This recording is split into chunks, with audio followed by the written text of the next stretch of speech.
Yo, what's going on, guys? Clutch back again with another video for you guys today, and it's going to be another tactics video. Hopefully you guys are having a good day, and before we do get into it, if you haven't already, please smash a like button if you do enjoy the video. Also, if you have any questions or just want to interact with me at all, head down to the comments and also smash that sub button as well. We are trying to reach 5,000 subscribers, so every single one of you who do it counts, and it will be much appreciated. Also as well, if you are interested in coaching and improving at the game and things like that, I do have a coaching Patreon down below. You can join for as cheap as £5 a month, and you know, we're really trying to help people getting better at the game. So if you are interested, like I said, links down below. Now we are going to get into it. So it is the 4-2-3-1, the best formation in the game in my humble opinion. Obviously different people have different wants and needs, but for me, the 4-2-3-1 is an absolute must-have and a must-use. So, you know, argue with yourself if you disagree. So defensive style is balanced. You can obviously use a press tactic if you like, but with a 4-2-3-1, I think it would be absolutely horrible. For me, 4-2-3-1 is all about structure, building play, and being a solid defensive team. So using a press, kind of dragging everyone here, there, and everywhere just doesn't really seem to make much sense to me personally. Now the width is on 45. Again, this is mainly just due to the fact of trying to stop through balls in between these deadly spaces in between your fullbacks and your centre backs. By ever so slightly bringing in that width, it just means those fullbacks and centre backs are ever so slightly closer together. Just makes it a lot easier to mark those runs. And then we do have 71 depth as well, which is still absolutely busted, especially more on new gen, I would say. But it is absolutely busted still.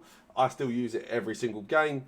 What it does, basically, they've changed depth this year. So the higher the depth you have, the easier it is to press the ball in terms of like switching to players and winning the ball back. And it can make it really hard for your opponent to play against and get out of.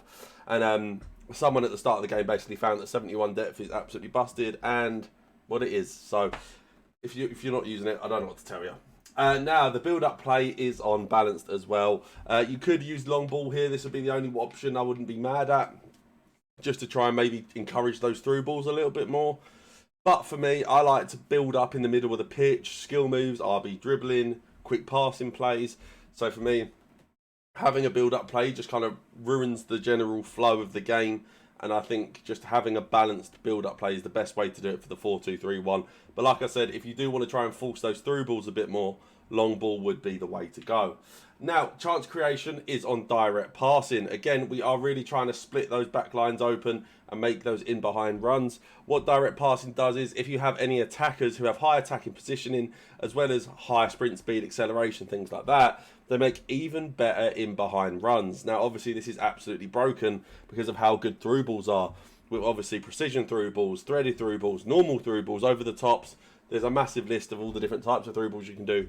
All of them work, and direct passing enhances all of them. So it is a definite must use on the 4-2-3-1. Now, the width is on 45. Again, we are just trying to ever so slightly tuck in those wide cams, try and get them a bit more involved in the build-up. If you did want to use 40 width, this would also work really well. I have used both, and I enjoy both. For me, I'm more just trying to find a bit more of a balance for the general user, because for me, I like to play a little bit narrower, so that would work. But not everyone does, so I'm trying to find a middle ground for you guys. Now, the players in the box is on 6. Again, for the 4-2-3-1, like I said, it is a solid defensive formation. So for me, I don't see the value in committing loads and loads of bodies forward and really kind of messing with the flow of the team.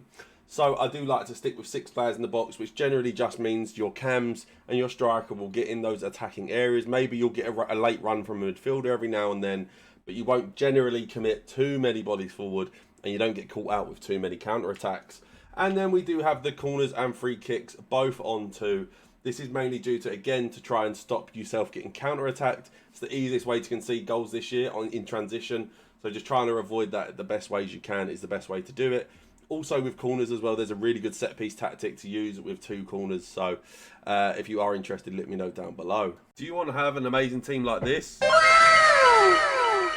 Well, head over to iggm.com to get the cheapest and most reliable coins on FC24 and use code CLUTCH at checkout for 5% off. Now, guys, we are going to get into the instructions. This is how I do have the team laid out. Nothing too crazy there. And these are the tactics and instructions now. So, the striker is on stay central, getting behind. Again, this guy is going to be in your central areas, making those in behind runs, attacking your opponent's back line, really trying to basically just be as available for through balls as possible. You can also just pull him back and not trigger as many runs. You can really just kind of play with it how you like. But for me, having him making those in behind runs just works so well, because like we said, with direct passing, it means they make such good runs. Now, I do have my cam on stay forward, getting to the box for cross. Now, this is for two reasons. The first one being, it stops the glitch of your cam and your CDM swapping over. It can be really, really frustrating. So it just having him on stay forward does stop that. Also as well, it does actually put him in the best attacking positions on the pitch for a cam. He basically does just sit a little bit closer to that striker, means you can get a lot more interchange and interplay, and it just works so well. And obviously with it being Messi, at least for my team, he's so effective that it's just an absolute must-have in my opinion. We do also have him on getting to the box for cross, again, to almost play like a second striker. And also we do want him available, you know, for maybe some dribbling runs from outside the box. We want him available for cutbacks. We want him available for back post crosses. We just want him to be as attacking available as possible. Now, we do have our wide cam on come back on defence, getting to the box for cross. This is, again, mainly due to the fact of trying to help when we are going forward. We want him to still bomb forward for the getting to the box for cross. But then also when we are defending, we do still want him to come back as well. Now, a lot of people will look at this and see the comeback on defence and think, oh, well, maybe that's a bit too defensive. Maybe they don't actually attack. And you're not, like, they do. They really, really do. They really do still bomb forward. They get in great attacking positions. And like I said, with that lower width as well, they do get in those more attacking narrow positions. And they actually make a lot of really good runs for the fullback, centre-back in between that run like we were speaking about earlier with a defensive width. Those wide cams with a slightly, like, lower width make a lot of very good runs for those through balls. And as you can see as well, that is the same for my right cam as well. So he is obviously making those runs and doing all the good things that we need. Now, we do have both of our CDMs on stay back while attacking cover centre. Now, for a lot of people, they may want a bit more of an attacking CDM, and it is completely up to you. But for me personally, I think defending wins games this year. I think it's so easy to score goals, and it's so hard to defend, especially with how they've made a lot of it more manual this year. I think there's a lot more value in being defensively strong than maybe trying to be a little bit more attacking and try and score an extra goal or two. So I do just have both of my CDMs to basically sit there and help protect my back line, really just to make sure we don't concede any silly goals and just be as defensively strong as possible.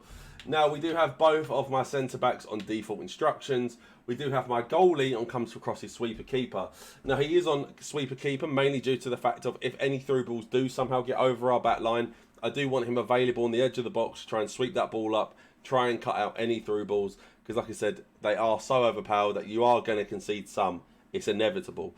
Also as well, that he is on comes for crosses. This is mainly for corners and also for back post crosses as well. Because they can be so overpowered, I like to just have my goalie say, why not? And try and grab it, try and stop that header from ever threatening our goal. And then we do have both of our fullbacks on stay back while attacking. Again, like I spoke about earlier, defense wins games, and I want to be as defensively strong as possible. Obviously, you can put them on overlap as well if you do want them to make some attacking runs. It is just up completely personal preference, but for me at the minute, I prefer them just to be on mixed attack and just kind of let them do what they choose to do. So guys, hope you guys did enjoy this video. If you did, like I said, please smash a like and smash that sub button as well. We are trying to hit 5k subs. I'll see you guys next time. Peace.